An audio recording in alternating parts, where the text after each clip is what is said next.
His lawyer leaned in, the movement so subtle it barely ruffled the air in the sterile courtroom, and whispered 5 words. Just 5. In that moment, the world seemed to tilt on its axis. I watched the transformation in real time. A slow-motion car crash of the ego. Vincent's face, that smug, self-satisfied mask I'd stared at across the breakfast table for 15 long, grueling years, didn't just pale. It went completely, hauntingly white. It was the color of bone, the color of a man realizing the ground he thought was solid was actually a thin sheet of ice over a dark, freezing ocean. His hands, those hands that usually moved with such practiced predatory confidence, when he was signing away other people's dreams, started trembling. The legal documents he'd been so eager to sign, the ones that were supposed to be his final, crushing victory over me, were shaking like dry leaves in an autumn storm. The rustle of the paper was the only sound in the room, a frantic, rhythmic scratching that betrayed the panic rising in his throat. And me, for the first time in 3 years, I let myself smile. It wasn't a smile of malice or even of joy. It was a smile of pure, calculated relief. It was a smile of a woman who had stood in the path of a hurricane and come out the other side with the wind at her back. But I'm getting ahead of myself. To understand the look on his face in that courtroom, you have to understand the sheer scale of the game he thought he was playing and the one I had already won. My name is Alexis Dunst. I'm 34 years old, and until 3 months ago, I was Mrs. Vincent Mercer. 15 years of marriage. That's a lifetime in some circles. It's longer than most Hollywood dynasties last. Longer than some small nations have been on the map. And definitely longer than my patience should have realistically held out. But if there's one thing you should know about me, it's that I am a stubborn woman. I get it from my grandmother, a woman who survived the Great Depression with nothing but a recipe box and a backbone of tempered steel. She used to tell me that silence isn't a lack of power. It's the container for it.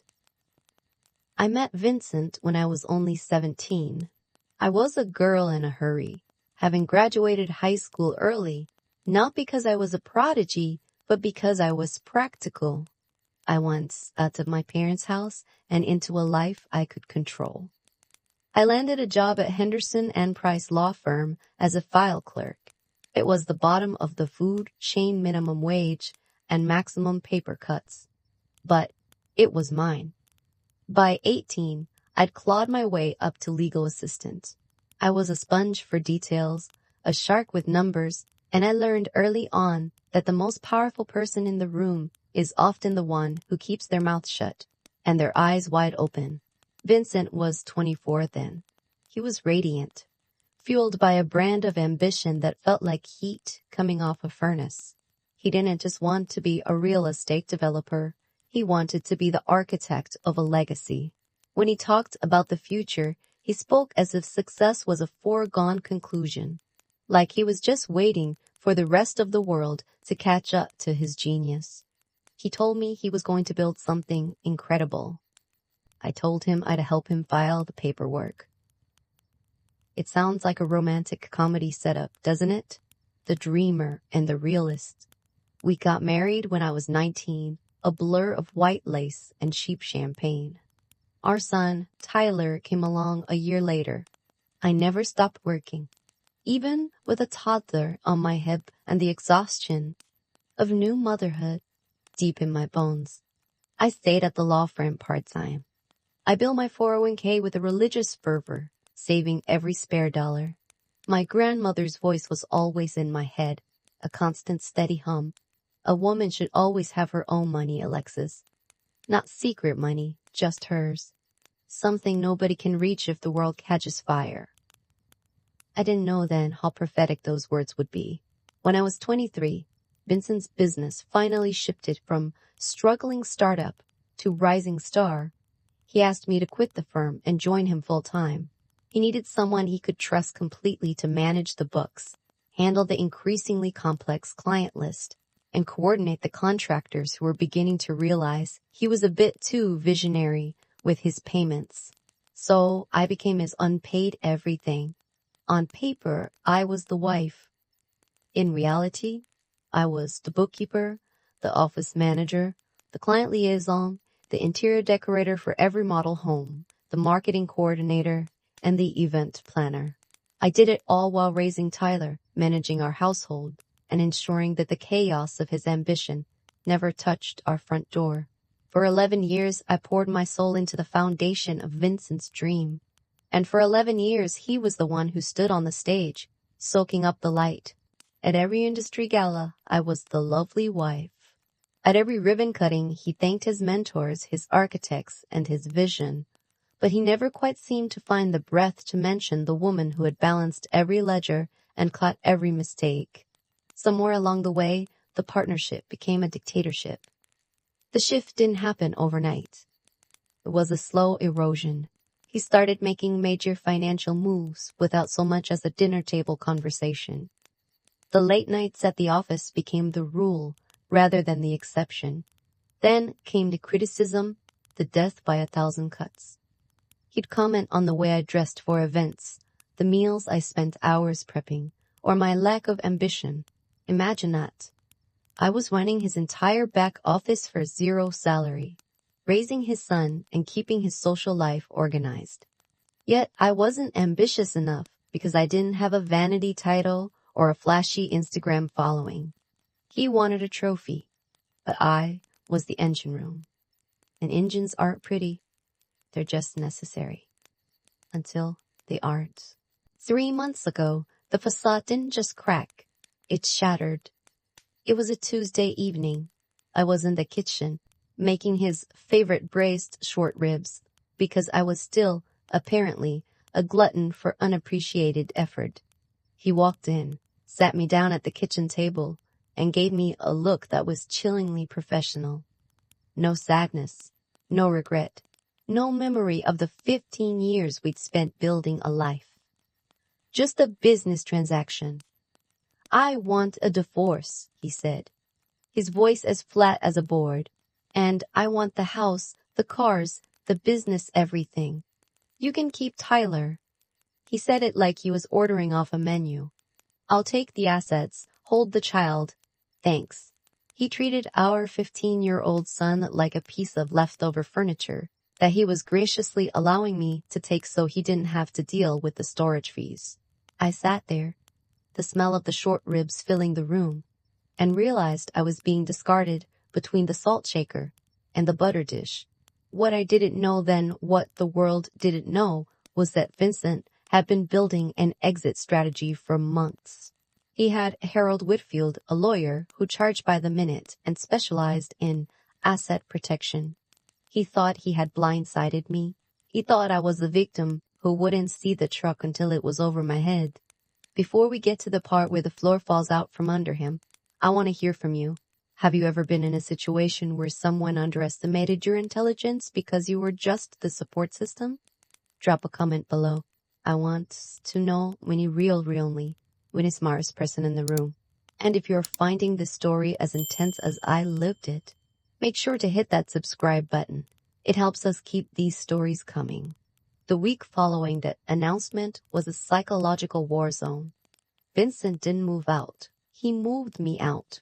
He relegated me to the guest room, a small, drafty space at the end of the hall that smelled like mothballs and failed expectations.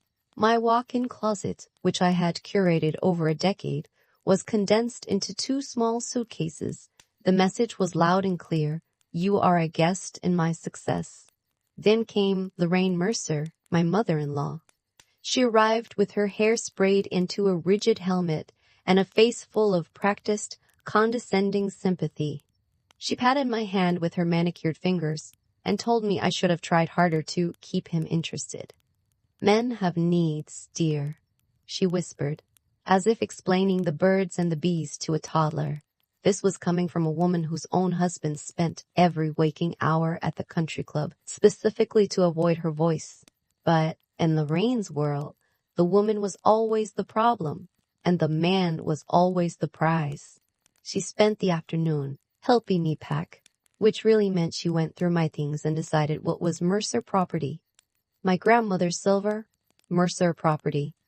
The jewelry I'd received for anniversaries, marital assets, the designer bags I bought with my own small savings, inappropriate for a woman in your position now. Within 2 weeks, he stopped hiding the reason for his sudden need for space. Her name was Brittany Sawyer. She was 27, worked in the marketing department of his firm, and looked like she had been generated by an influencer algorithm. She had the blonde highlights, the $200 yoga pants, and a level of audacity I hadn't seen since the 90s. She walked into my kitchen and started making green smoothies in the blender I got for my wedding. She wore my grandmother's apron. Vincent paraded her around like a trophy he'd won at a fair, putting his arm around her while I sat 3 feet away, treated like a piece of background furniture that he hadn't quite figured out how to sell on Craigslist yet. The humiliation was a daily ritual. He canceled my personal credit cards, claiming we needed to separate the finances for the lawyers. Then he suggested I should find a quaint apartment, because having me in the guest room was making Brittany uncomfortable. It was a masterclass in cruelty, designed to break my spirit so I would sign whatever they put in front of me just to make the pain stop. But throughout all of these, the trash bags, the gray paint Brittany was suddenly obsessed with, the coldness from my own son who was being fed lies, I stayed quiet. Because I had a secret that had been sitting in a safe deposit box for 3 years. Let's go back. 3 years before the divorce. It was a random Tuesday, much like the one where he ended our marriage. Vincent was working late, and I was doing what I always did, the unglamorous work of reconciling the business accounts. I was digging through a digital trail of transfers when I saw a line item that didn't make sense. A transfer to an offshore account, then another to a local LLC I didn't recognize. I didn't stop. I stayed up until the sun started peeking through the blinds, following a thread that unraveled the entire Mercer empire. What I found made my blood run cold. Vincent wasn't a success. He was a professional magician. He had been taking out loans against everything we owned. Our debt-free family home. It had 3 mortgages on it. He owed $1.1 million on a house that was only worth $850,000 in a good market. The business was even worse. Maxed out lines of credits, $85,000 in back taxes, and over $120,000 in unpaid vendor debts. He had lost $180,000 in high-risk cryptocurrency. He dropped another $75,000 at tables in Vegas. He was paying the rent on an apartment for a woman I didn't know yet. Every suit, every watch, every blessed Instagram post was funded by debt that was currently on fire. We weren't rich. We were a house of cards sitting in a wind tunnel. My first instinct was to scream, to wake him up and demand to know why he was ruining our son's future. But I knew Vincent. If I confronted him, he'd lie, manipulate, and find a way to make me the villain. Or worse, he'd find a way to touch my money. Because, thanks to my grandmother, I had my own. My IRA from the law firm had grown to $180,000. And when my grandmother passed, she had left me $340,000 in a trust, specifically for me. Total, $520,000. Untouched, uncommingled, completely, legally mine. So I didn't say a word. For 3 years, I played the part of the dutiful, oblivious wife. I watched him dig the hole deeper. I watched him take out more loans. I watched him lie to his investors. And all the while, I was documenting every single cent. I worked with my uncle, a retired forensic accountant, to move my assets into an irrevocable trust for Tyler. I made sure that when the explosion finally happened, my son and I would be the only ones with a lifeboat. When Vincent sat me down and demanded everything, he didn't realize he was asking for a pile of burning trash. He thought he was taking the gold and leaving me the scraps. He didn't realize that in the world of high finance divorce, Everything includes the debt. I hired Nina Castellano. She was a legend in the city, a woman who looked like a kindly aunt but had the legal instincts of a great white shark. When I walked into her office and laid out 3 years of financial evidence, she didn't say a word for 40 minutes. She just read. When she finally looked up, she had this look of pure, unadulterated respect. "You've been sitting on this for 3 years?" she asked. "I was waiting for him to make his move," I replied. I wanted to make sure that when he walked away with exactly what he built. Nina smiled, a slow, dangerous thing. "Mrs. Dunst, your husband thinks he's playing checkers. He doesn't realize you've already won the tournament. Our plan was simple. I would be the broken wife. I would play the victim to perfection. I would ask for a pittance of $50,000 cash settlement and my personal belongings. In exchange, I would relinquish all claims to the business and the house. To a man like Vincent, who was blinded by his own ego and pushed by a girlfriend who wanted a mansion, this looked like a total surrender. He thought I was too weak to fight. He thought he was getting away with murder. He even joked to his friends that I was too emotional to understand the business side of things. I let him joke. I let him laugh. I let him think he was the predator. But there was one more obstacle. Diane Holloway. She had been my best friend for 20 years. Or so I thought. After the announcement, she was the first person I called. She came over with wine, let me cry on her shoulder, and told me Vincent was a monster. But of like, to know me, fipolo, fi solo, I want them to know my plans before I even made them. He'd make comments about apartments I'd only mentioned to Diane. It didn't take a genius to realize she was his spy. She'd been in love with him for years, and he was using her to keep tabs on my mental state. She'd come over under the guise of checking on me, but her questions were always about the legal case. "Are you going to fight for the house, Alexis? You know how much it means to Vincent. It would be so much easier if you just moved on." So, I used her. I fed her exactly what I wanted Vincent to hear. I told her I was too depressed to look at the books. I told her I just wanted it to be over, and that I didn't care about the money anymore. I watched her eyes light up as she realized she was helping him win.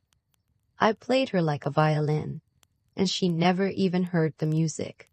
"Oh, Alexis," she'd say, "you're so brave for just walking away. Money isn't everything." "You're right, Diane," I'd whisper, suppressing the urge to laugh. "Money isn't everything, especially when it's negative $2 million. As the mediation date approached, Vincent grew bolder. He bought Brittany a new car on a lease he couldn't afford. He took her to 5-star restaurants on the company credit card. He was acting like a king, never realizing he was standing on a trapdoor that I was currently greasing, like under in the guest room. While Brittany took over the house was a trial I wouldn't wish on my worst enemy. Every morning I woke up to the sound of them laughing in the kitchen where I'd made 15 years of family meals. I had to listen to her talk about her vision for the backyard, her plans for the living room. She even had the audacity to ask me where the extra linens were, as if I were the housekeeper who'd stayed past her shift. Vincent started playing games with Tyler, too. He'd take him on expensive outings, jet skiing, high-end dinners, shopping for clothes that cost more than my monthly grocery budget. He was trying to buy Tyler's loyalty, to show him that Dad is the fun one. Dad is the successful one. Tyler, being 15 and confused, started to pull away. He saw his mother living in a tiny room, surrounded by boxes, while his father was living like a movie star. It was a cruel, effective strategy. But I held my tongue. I knew that if I lashed out, if I tried to explain the reality to Tyler, I would look like the bitter ex-wife Vincent was already painting me to be. I had to let the truth come out on its own. And the truth I knew was a patient beast. One night, I found Tyler sitting on the back porch looking at the house. "Mom," he said, "Dad says we're going to be rich once the divorce is over. He says he's going to take the company to the next level." I sat down next to him. I didn't tell him about the mortgages. I didn't tell him about the gambling. I just said, "Tyler, I want you to remember that real success isn't something you can see from the outside. It's what stays when the lights go out." He looked at me with a frown, not understanding. But he would. Soon enough, he would. The day of the first mediation session was a cold, rainy Monday. I dressed the part of the defeated spouse. I wore no makeup, a sweater that was a bit too large, and kept my eyes on the floor. Vincent arrived with Harold Whitfield, both of them radiating a sense of inevitable victory. "Let's make this easy, Alexis," Vincent said, leaning across the table. "I'm offering you $50,000 cash and your personal belongings. I'll even pay for your move. Just sign the papers and we can all move on with our lives." Nina, my lawyer, pretended to be hesitant. She looked at me, then at the documents. 50,000 for 15 years of marriage and a business she helped build? Surely you can do better than that, Harold. "The business is under pressure," Harold lied smoothly. "Vincent is the sole driver of growth. Without him, there is no company. We believe this is a generous offer, given the circumstances." I let out a small, choked sob. It was a touch I'd practiced in the mirror.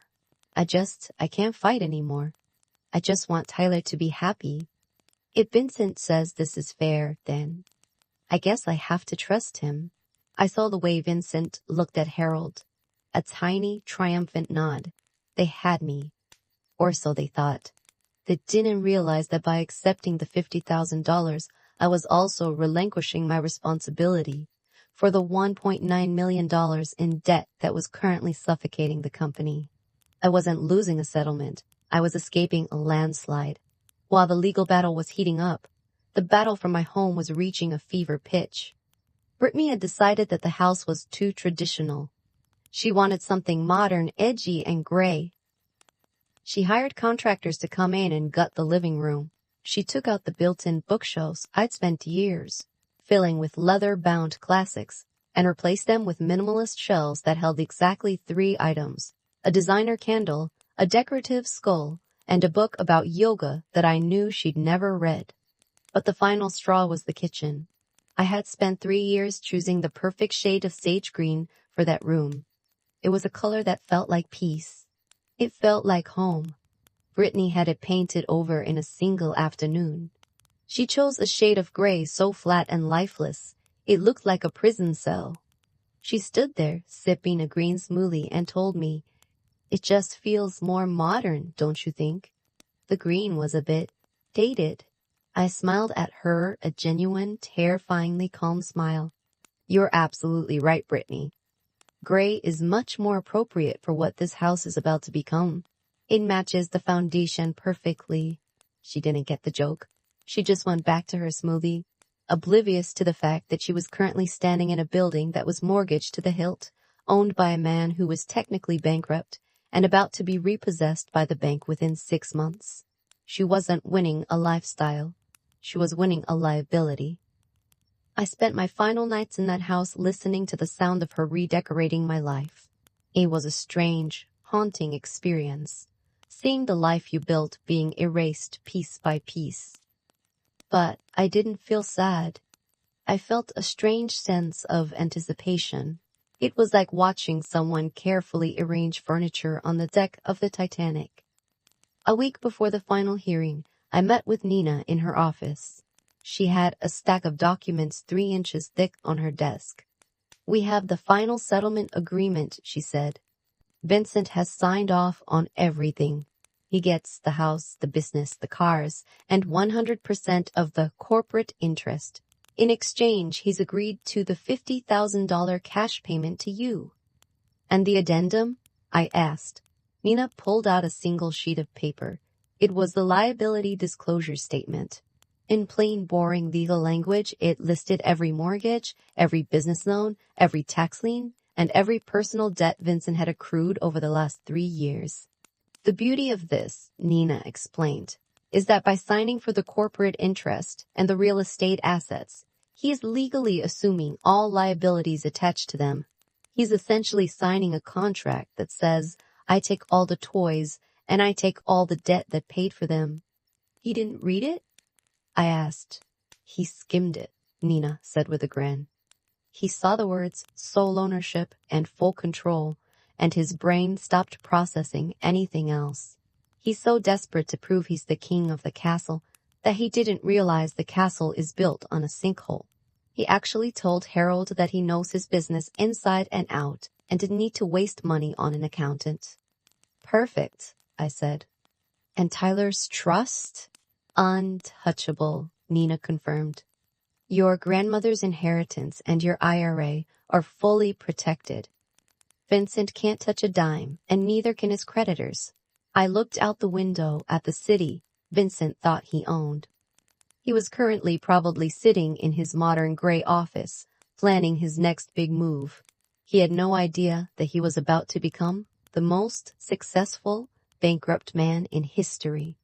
The morning of April 17th arrived with a cold, biting wind. I didn't sleep much the night before. Not because I was nervous, but because I was ready. I spent the morning packing the last of my things. My grandmother's recipe box, a few family photos, and a small bag of clothes. Everything else I was leaving behind. I drove to the courthouse in my old SUV, the one Vincent had told me was embarrassing for a man of his stature. I parked in the back of the lot and walked toward the entrance. I could see Vincent's sleek black sedan parked right in front. He was already there, no doubt. I walked into courtroom 4B and saw him. He was wearing an Armani suit, a new watch, and a smile that could cut glass. He was talking to Harold, laughing about something. Brittany was standing in the hallway, looking bored but beautiful. Lorraine was there too, sitting in the front row as if she were at a coronation. I took my seat next to Nina. I didn't look at Vincent. I didn't look at Lorraine. I just focused on the judge's bench. All rise, the bailiff announced. Judge Patricia Holden entered. She was a woman who didn't suffer fools, and she had a reputation for being fair but firm. She looked at the agreement sitting in front of her. Mercer versus Mercer, she said. I see we have a signed settlement agreement. Mrs. Dunst, have you reviewed this document with your counsel? I have, Your Honor, I said, my voice quiet but clear. And you understand that you are relinquishing all claims to the marital home in the business interests? I do, Your Honor. And Mr. Mercer, you are assuming full ownership and responsibility for these assets? Vincent stood up, his chest puffed out. I am, Your Honor. I believe this is the best path forward for everyone.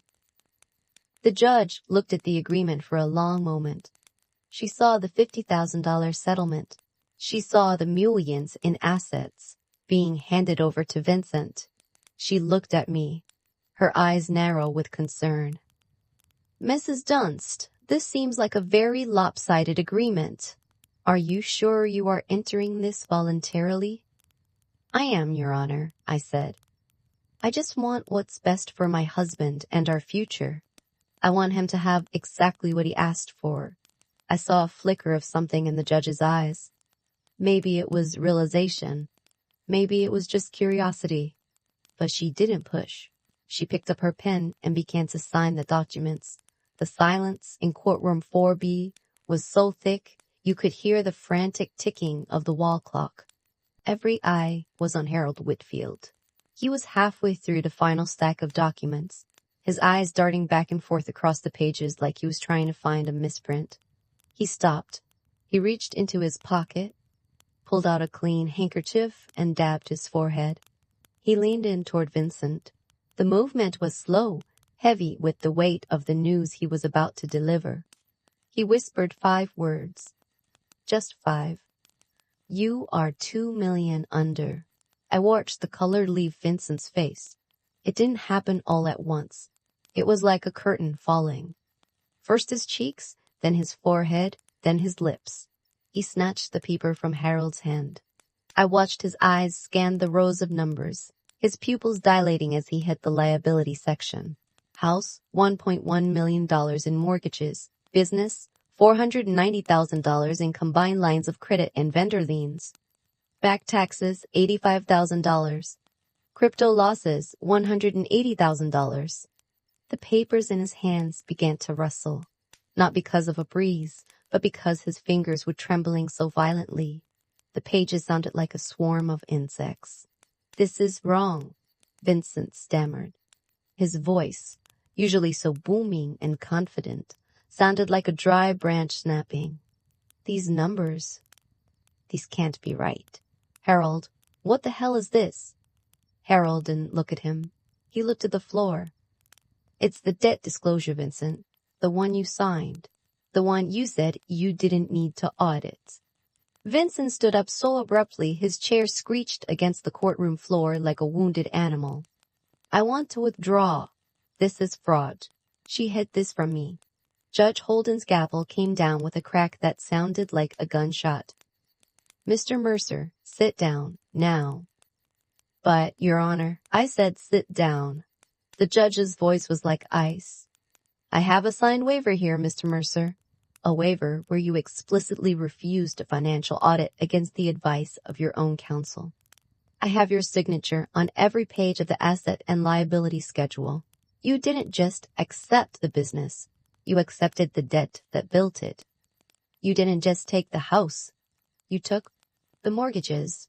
Are you telling this court that you, a professional real estate developer, don't know your own balance sheet?" Vincent looked like he was suffocating. He turned to me, his eyes wide with a mixture of rage and terror. "You knew," he hissed. "You've known the whole time." I met his gaze calmly. For the first time in 15 years, I didn't feel the need to explain, to apologize, or to fix his mess. "I was your bookkeeper for 11 years, Vincent. I knew exactly what you were doing. I knew about the mortgages. I knew about the gambling.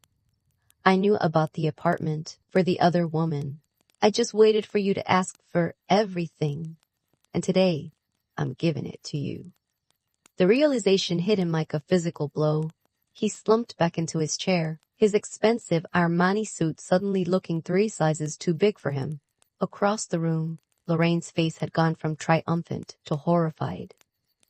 She looked at Harold, then at her son, and finally at me. I didn't give her the satisfaction of a reaction. The hearing was over. The divorce was finalized. As we walked out into the hallway, the world seemed to have changed. The air felt lighter. The colors of the courthouse marble seemed sharper. Brittany Sawyer was waiting by the elevators, scrolling through her phone, probably checking the likes on her latest New Beginnings post. She looked up as Vincent stumbled out of the courtroom, his tie loosened, his face a mask of gray exhaustion. "Is it done?" she asked, her voice chirpy. "Can we go look at the new furniture for the living room?" Vincent didn't answer. He couldn't. Harold was the one who spoke. "Brittany, you might want to hold off on that. Vincent just inherited nearly $2 million in personal liability. The house is likely going into foreclosure by next month." The transformation in Brittany was even faster than Vincent's. Her smile didn't just fade, it evaporated. She looked at Vincent, then at his shaking hands, and then at the designer bag she was holding, a bag I knew was bought on one of the maxed-out credit cards. "Wait," she said, her voice dropping an octave. "What do you mean foreclosure? You said the business was worth millions." "It was," I said as I walked past her toward the exit. "On Instagram. In reality, it was a house of cards, Brittany, and you're standing right in the middle of the debris." She didn't stay for the breakdown. She didn't offer a word of comfort. She pressed the elevator button repeatedly, her heels clicking on the floor with frantic urgency. She was gone before Vincent could even find his car keys. She was a trophy hunter, and the trophy had just turned to lead. The collapse happened with terrifying speed. Within 2 weeks, the modern gray house was plastered with legal notices. The bank didn't care about Brittany's new curtains or the minimalist shelves. They wanted their $1.1 million. Vincent tried to sell the company assets. But once the word got out about the back taxes and the vendor liens, the vultures moved in. He was selling equipment for pennies on the dollar just to keep the lights on in his tiny rented office. The man who had once talked about building an empire was now haggling with a debt collector over a $500 phone bill. Lorraine tried to call me, of course. She wanted me to be the bigger person. She wanted me to use my secret savings, the trust fund she'd finally figured out existed, to save Vincent's reputation. "He's your son's father, Alexis," she pleaded over the phone. "How can you let him live like this?" "He's living the life he built, Lorraine," I replied. "I spent 15 years being the bigger person. I'm tired of the view from up here. I think I'll try being a free person for a while." I blocked her number before she could start the next round of guilt tripping. Even Diane tried to crawl back. She sent a long rambling text about how she had been tricked by Vincent too, and how she missed our friendship. I didn't even read the whole thing. I just deleted the thread and moved on. Some bridges don't need to be rebuilt. They need to stay burned so the wolves can't cross back over. 3 months later, I was standing in my new apartment. It was half the size of the house, but it had something the mansion never did: peace. I was standing on a ladder, a paintbrush in my hand. Tyler was sitting on the floor, putting together a bookshelf. He looked up at the wall I was working on. "Sage green again, Mom?" he asked with a small smile. "Sage green," I confirmed. "It's the color of a fresh start, Tyler. It's the color of a life that isn't built on someone else's lies." He stood up and walked over to me. He'd grown an inch since the divorce. He looked older, wiser, and more settled. The tension that had lived in his shoulders for years was finally gone. "I get it now," he said quietly. "I get why you waited. I'm sorry I didn't see it sooner." I climbed down and hugged him. That hug was worth more than every asset Vincent had tried to steal. It was the sound of a family finally finding its footing. My interior design business was already taking off. I wasn't designing for ego anymore. I was designing for comfort. My first client had been a woman just like me, a woman who had lost her voice in a loud marriage and was looking for a way to find it again. We started with her kitchen. We painted it green. One evening, about 6 months after the hearing, I saw Vincent one last time. I was leaving a client's house when I saw him sitting in a beat-up sedan at a red light. He looked older than his years. The Armani suit was gone, replaced by a cheap off-the-rack jacket. He was staring straight ahead, his jaw tight, his eyes hollow. He didn't see me, and for the first time, I realized I didn't care if he did. The man who had been the center of my universe, the man whose moods I had managed and whose secrets I had kept, was now just a stranger in a broken car. I got into my SUV, the one he'd called embarrassing, and drove home. As I pulled into my driveway, I thought about my grandmother's recipe box. It was sitting on my counter, right next to my new laptop and my business ledgers. She was right. A woman should always have her own money, not because of greed, but because of agency. Because when the world catches fire, you need to know you have the power to put it out, or at the very least, the power to walk away from the flames. I'm Alexis Dunst. I lost a mansion, a fleet of cars, and a marriage built on quicksand.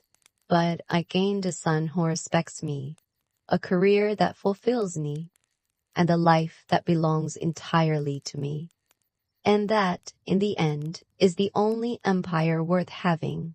If you've ever been the silent engine behind someone else's success, remember this: the engine is what has the power to stop the car. Thank you for watching my journey.